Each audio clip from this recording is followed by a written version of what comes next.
بسم اللہ الرحمن الرحیم۔ تمام دوست احباب کو وظائف امن چینل میں خوش آمدید۔ جو دوست احباب چینل پر نئے ہیں وہ چینل کو سبسکرائب کر دیں، لائک کر دیں، صدقہ جاریہ کی نیت سے، ثواب کی نیت سے اس کو شیئر کر دیں۔ محترم ناظرین کرام، جو بھی وظائف پیش کیے جاتے ہیں انتہائی آزمودہ اور مجرب ہوتے ہیں۔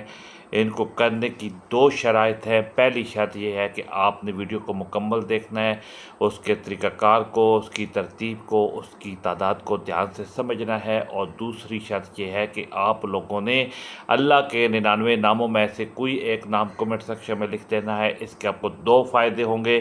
ایک فائدہ یہ ہے کہ آپ لوگوں کو وظیفے کی اجازت مل جاتی ہے، اور دوسرا فائدہ یہ ہے کہ کمنٹ سیکشن والوں کو دعا میں بھی شامل کیا جاتا ہے۔ محترم ناظرین کرام، یا حیو یا قیوم، کسی بھی دن تہجد کے بعد ایک تسبیح پڑھنے کا معجزہ، فوراً ہر حاجت پوری۔ محترم عزیزو، آج ہم آپ کو ایک ایسے روحانی عمل کے بارے میں بتانے جا رہے ہیں جو آپ کی زندگی کے بند دروازوں کو کھول سکتا ہے، جو آپ کی دعاؤں کو وہ قبولیت عطا کر سکتا ہے جس کے لیے آپ سالوں سے تڑپ رہے ہیں۔ یہ کوئی عام الفاظ نہیں بلکہ اللہ تعالیٰ کے برگزیدہ نام ہیں۔ یا حیو یا قیوم، جو زندگی دینے والا ہے، جو قائم رکھنے والا ہے، جس کے قبضہ قدرت میں سب کچھ ہے اور جس کے سوا کسی کو بقا حاصل نہیں۔ محترم عزیزو، تہجد کا وقت وہ خاص گھڑیاں ہے جب دنیا سو رہی ہوتی ہے، ہر طرف سکوت چھایا ہوتا ہے، اندھیروں میں چرند پرند خاموش ہوتے ہیں، لیکن وہ جو دل اللہ تعالیٰ کے عشق میں جاگتا ہے، وہ دل اللہ کے حضور حاضر ہو کر اپنی حاجتیں رکھتا ہے۔ اس وقت اللہ تعالیٰ اپنے بندے کے قریب ہو جاتے ہیں اور آسمان دنیا پر نزول فرماتے ہیں اور یہ اعلان کرتے ہیں کہ کون ہے جو مجھ سے مانگے تاکہ میں اسے عطا کروں، کون ہے جو مغفرت چاہے تاکہ میں اسے معاف کر دوں، کون ہے جو رزق چاہے تاکہ میں اسے عطا کر دوں۔ محترم عزیزو، ذرا سوچئے، جب خالق کائنات خود آواز دے رہا ہو کہ مجھ سے مانگو، تو پھر وہ کیسا خوش نصیب ہوگا جو اس آواز پر لبیک کہہ کر اپنے رب کے حضور سجدے میں گر جائے، اپنے آنسو بہائے اور اپنے دل کی فریاد رکھے۔ رسول اللہ صلی اللہ تعالیٰ علیہ وآلہ وسلم نے فرمایا، تہجد کی نماز پڑھا کرو کیونکہ یہ تم سے پہلے صالحین کا طریقہ ہے، یہ اللہ کے قریب کرنے کا ذریعہ ہے، یہ گناہوں کو مٹانے والی ہے اور یہ گناہوں سے روکنے والی ہے۔ محترم عزیزو، اس حدیث پاک سے یہ بات بالکل واضح ہو جاتی ہے کہ تہجد محض ایک نفل نماز نہیں بلکہ یہ گناہوں کی معافی کا سب سے بڑا ذریعہ ہے، یہ روحانی ترقی کا سب سے اعلیٰ ذریعہ ہے، اور یہ دل کے سکون کا سب سے پختہ ذریعہ ہے جس کے ذریعے انسان دنیاوی پریشانیوں اور اخروی عذاب دونوں سے محفوظ ہو جاتا ہے۔ اس وقت کی دعا زمین سے اٹھتی ہے اور آسمان کے دروازے کھٹکھٹاتی ہے، فرشتے اس دعا کو اوپر لے جاتے ہیں اور اللہ تعالیٰ اس دعا کو شرف قبولیت بخشتے ہیں۔ محترم عزیزو، جو شخص تہجد کے وقت اٹھتا ہے، اللہ تعالیٰ اس کے چہرے پر نور عطا کرتے ہیں، اس کے دل میں سکون نازل کرتے ہیں، اس کی زندگی سے بے برکتی کے اندھیروں کو دور کرتے ہیں اور اس پر اپنے خصوصی انعامات نازل کرتے ہیں۔ یہی وجہ ہے کہ بزرگان دین نے ہمیشہ تہجد کو اپنی زندگی کا لازمی حصہ قرار دیا۔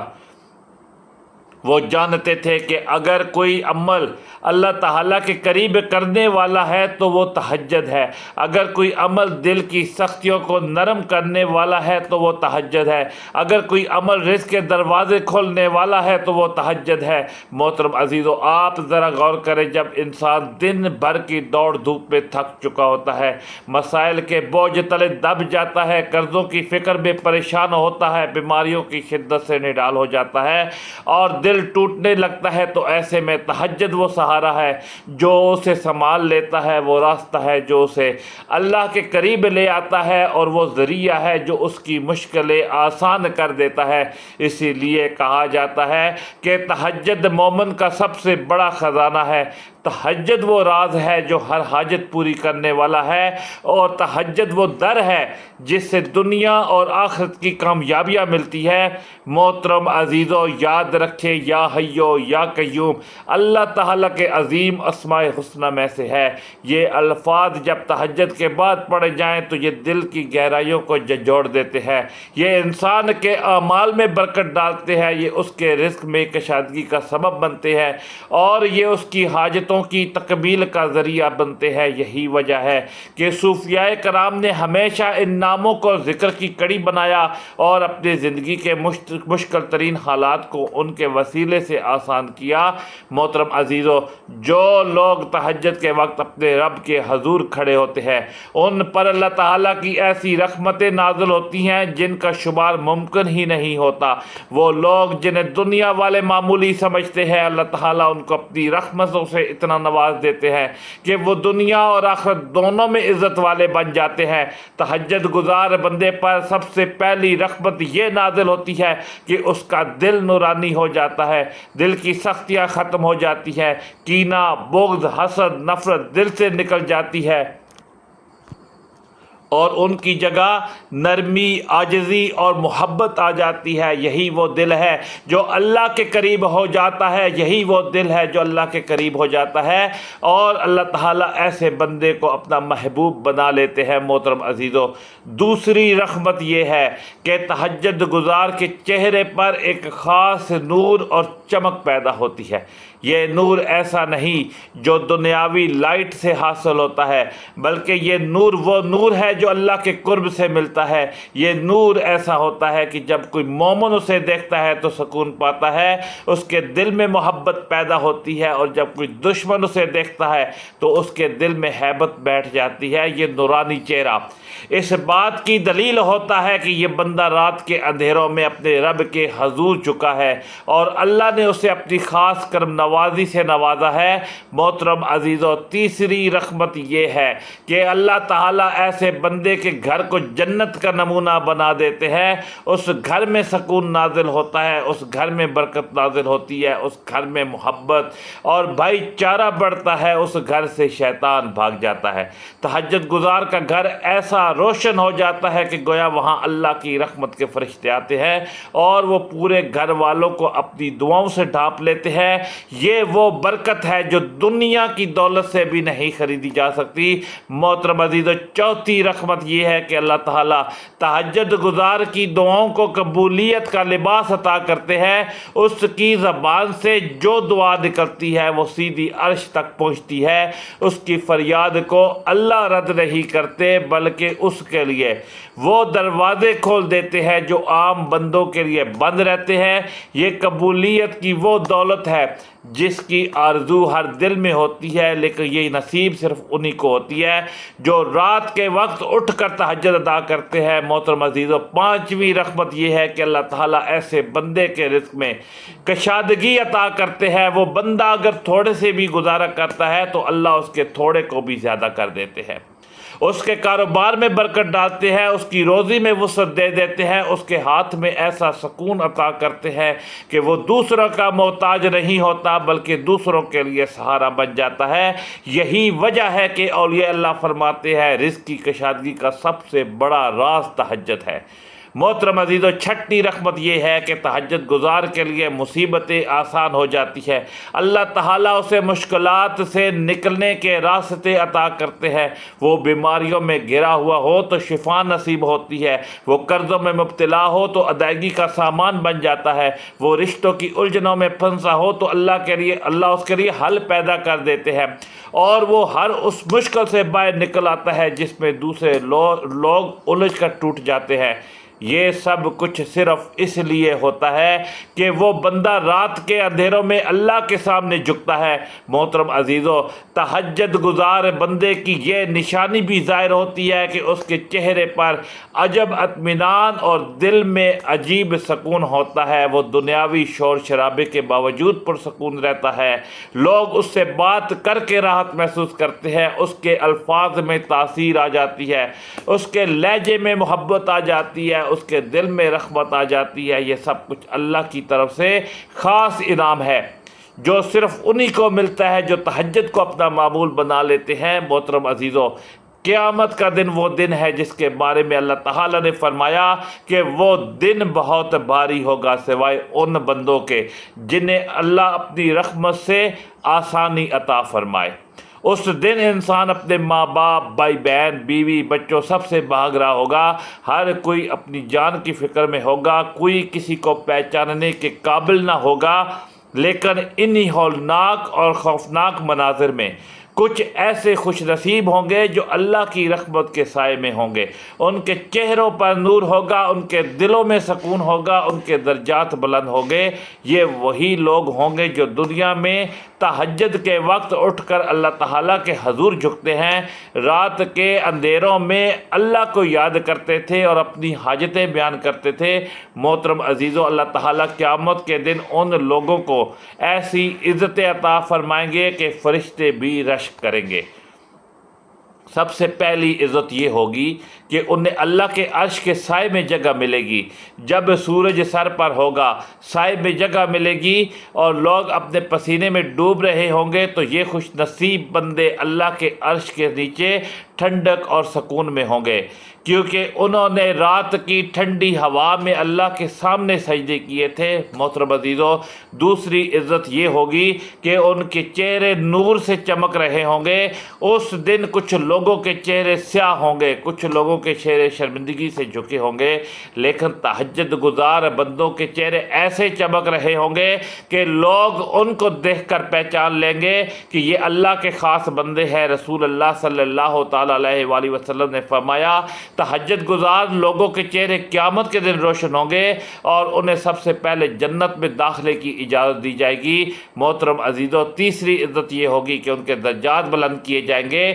اللہ تعالیٰ ان کے نفل عبادات کو بھی فرض کے برابر اجر عطا فرمائیں گے اور ان کی نیکیاں اتنی زیادہ بڑھا دی جائیں گی کہ وہ باقی لوگوں سے کہیں آگے نکل جائیں گے۔ اللہ تعالیٰ ان کو شہداء اور صدیقین کے ساتھ کھڑا کرے گا اور ان کا مقام عام مسلمانوں سے بہت اونچا ہوگا۔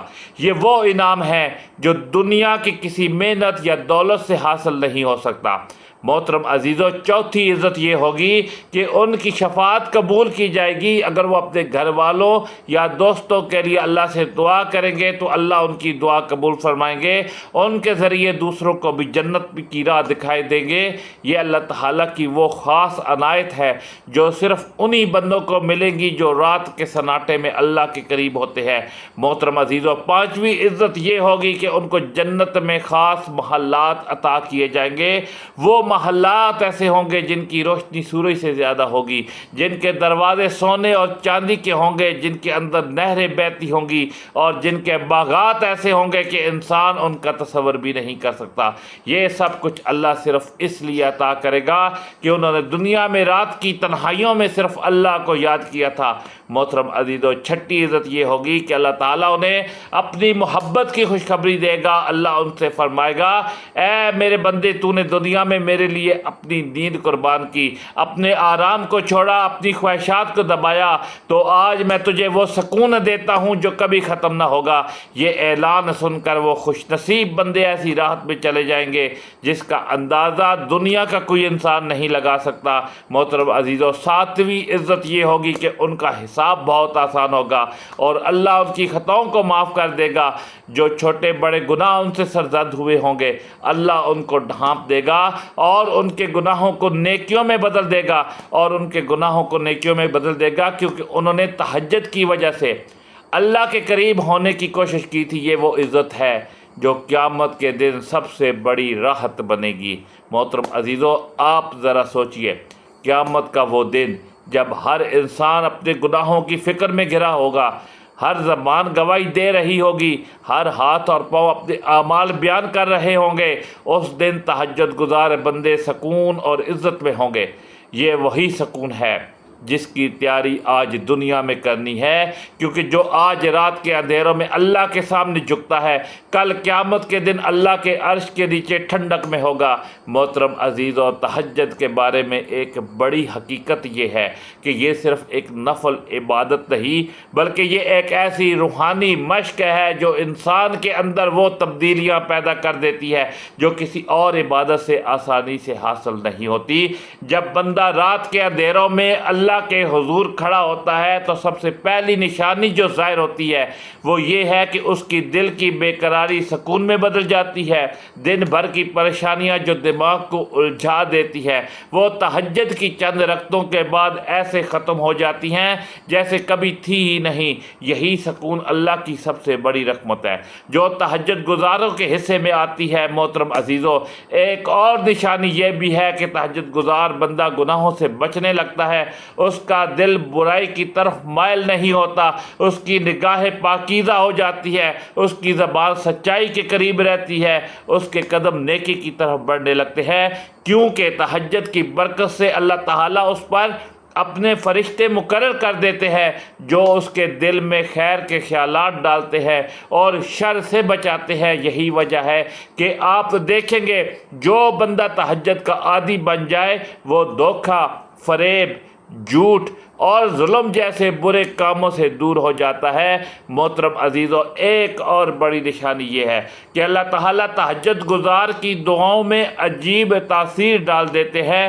وہ جب اپنے کسی بیمار کے لیے دعا کرتا ہے تو اللہ اس پر شفا نازل فرماتے ہیں، وہ جب اپنے کسی غمزدہ کے لیے دعا کرتا ہے تو اللہ اس کو خوشی عطا کرتے ہیں، وہ جب کسی بے روزگار کے لیے دعا کرتا ہے تو اس کے لیے روزی کے دروازے کھول دیتے ہیں، اور وہ جب اپنی اولاد کے لیے دعا کرتا ہے تو اللہ ان کی زندگیاں سنوار دیتے ہیں۔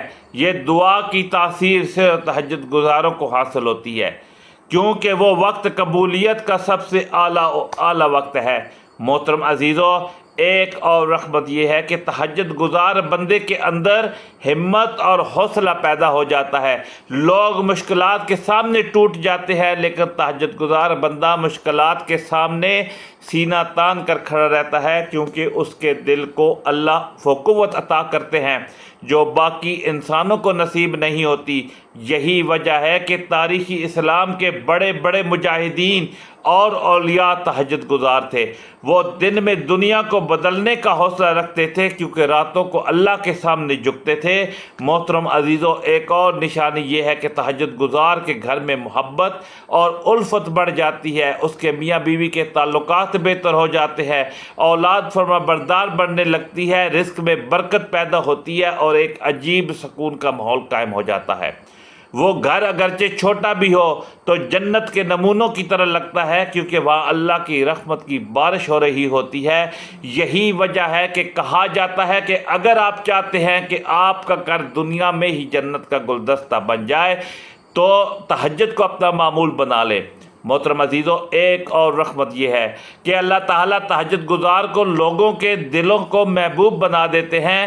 جب وہ کسی محفل میں بیٹھتا ہے تو لوگ اس کی بات کو غور سے سنتے ہیں، جب وہ کسی مجلس میں آتا ہے تو لوگ اس کا احترام کرتے ہیں، حالانکہ اس کے پاس دنیاوی دولت زیادہ نہ بھی ہو، لیکن اس کی بات میں ایسی مٹھاس ڈال دیتے ہیں کہ لوگ اس کے قریب ہونا پسند کرتے ہیں۔ یہ سب اللہ کی وہ کرم نوازی ہے جو تہجد گزاروں کو نصیب ہوتی ہے۔ محترم عزیزو، ایک اور نشانی یہ ہے کہ تہجد گزاروں کو بار بار نیکی کے مواقع نصیب ہوتے ہیں، اسے صدقہ دینے کا دل چاہتا ہے، اسے قرآن کی تلاوت کی رغبت پیدا ہوتی ہے، اسے مسجد کی طرف قدم بڑھانے کی توفیق ملتی ہے اور اس کی توجہ دنیا سے ہٹ کر آخرت کی طرف ہو جاتی ہے۔ یہ سب وہ تبدیلیاں ہیں جو تہجد کے نور سے دل میں پیدا ہوتی ہیں، اور یہی وہ رحمتیں ہیں جو اللہ اپنے خاص بندوں پر نازل فرماتے ہیں۔ محترم عزیزو، اب ہم جانتے ہیں یا حیو یا قیوم کا وہ بابرکت عمل جو کہ تہجد کے بعد ادا کرنے سے اللہ تعالیٰ ہر حاجت کو فوراً قبول فرما دیتے ہیں اور بندے پر اپنی خاص رحمتیں نازل فرماتے ہیں۔ سب سے پہلے تہجد کی نماز کو خشوع و خضوع کے ساتھ ادا کریں اور نفل مکمل کر کے اتحیات کی شکل میں بیٹھ جائیں۔ اس وقت کا عالم یہ ہوتا ہے کہ پوری کائنات سکون میں ڈوبی ہوتی ہے اور اللہ تعالیٰ کی ذات اعلان فرما رہی ہوتی ہے کہ کوئی ہے جو مجھ سے مانگے میں اسے عطا کروں، کوئی ہے جو مغفرت طلب کرے اور میں اسے معاف کر دوں، کوئی ہے جو مجھ سے رزق مانگے تو میں اسے رزق عطا کروں۔ یہ وقت قبولیت کا وقت ہے، اس لمحے کو ضائع نہ کرے۔ محترم عزیزو، اس کے بعد سب سے پہلے آپ نے اللہ پر کامل یقین اور پیارے آقا محمد صلی اللہ تعالیٰ علیہ وآلہ وسلم کی ذات اقدس میں 7 بار درود پاک پڑھنا ہے۔ کوئی سا بھی درود پڑھ لے، لیکن درود ابراہیمی زیادہ افضل ہے، کیونکہ یہ رسول اکرم صلی اللہ تعالیٰ علیہ وآلہ وسلم کا پسندیدہ درود ہے۔ درود پاک پڑھنے کی اپنی خاص برکتیں ہیں۔ دنیاوی طور پر یہ دل کو سکون دیتا ہے، گناہوں کو مٹاتا ہے، رزق میں کشادگی کا سبب بنتا ہے اور پریشانیوں کو دور کرتا ہے۔ درود پاک کے ذریعے بندہ براہ راست اللہ کے قرب اور رحمت کو حاصل کرتا ہے۔ اس کے بعد دوسرے نمبر پر آپ نے ایک تسبیح اللہ صمد کی پڑھنی ہے۔ آپ چاہیں تو تسبیح کے دانوں پر یا ہاتھ کی انگلیوں پر 100 مرتبہ اللہ صمد پڑھ لیں۔ اللہ صمد پڑھنے سے دل کی سختی دور ہوتی ہے، غیب سے مدد آتی ہے اور انسان کی حاجات آسانی سے پوری ہونے لگتی ہیں۔ یہ اس میں مبارک اللہ کی بے نیازی اور بے پایہ قدرت کی پہچان ہے۔ تیسرے نمبر پر آپ نے یا حیو یا قیوم کو 100 مرتبہ پڑھنا ہے، چاہے تسبیح کے دانوں پر پڑھ لیں یا ہاتھ کی انگلیوں پر پڑھ لیں۔ یہ اسماء مبارکہ پڑھنے والے کے دل کو زندہ کر دیتے ہیں، فکر و غم کو دور کرتے ہیں اور حاجتیں منتوں میں پوری ہو جاتی ہیں۔ تہجد کے وقت جب کوئی یا حیو یا قیوم کے ساتھ اللہ کو پکارتا ہے تو اللہ تعالیٰ اس کے لیے آسانیاں اور رحمت کے دروازے کھول دیتے ہیں۔ یہ اسماء اس بات کی علامت ہے کہ اللہ ہی ہر چیز کو قائم رکھنے والا اور زندہ کرنے والا ہے۔ اس کے بعد آپ نے 33 مرتبہ استغفار پڑھنا ہے۔ استغفر اللہ یا کوئی سا بھی استغفار پڑھ لے، لیکن دل سے پڑھیں، زبان کی حرکت کے ساتھ دل کا یقین بھی ہونا چاہیے۔ استغفار کرنے سے اللہ تعالیٰ گناہوں کو معاف کرتے ہیں، مشکلات کو آسان فرماتے ہیں اور تنگیوں کو دور کرتے ہیں۔ استغفار بندے اور اللہ کے درمیان پل کا کام کرتا ہے، جس سے بندہ قریب ہو جاتا ہے۔ آخر میں پھر آپ نے 7 مرتبہ وہی درود پاک پڑھنا ہے جو آپ نے عمل کے شروع میں پڑھا تھا۔ دعا ہے رب کریم سے میرا سنانا، آپ کا سننا اللہ پاک اپنی پاک بارگاہ الہی میں قبول و منظور فرمائے۔ جو مانگا مقدر فرمائے، جو نہیں مانگ سکے بن مانگے عطا فرمائے۔ تب تک پھر ایک نئی ویڈیو کے ساتھ حاضر ہوں گے، تب تک کے لیے اجازت دیں۔ والسلام۔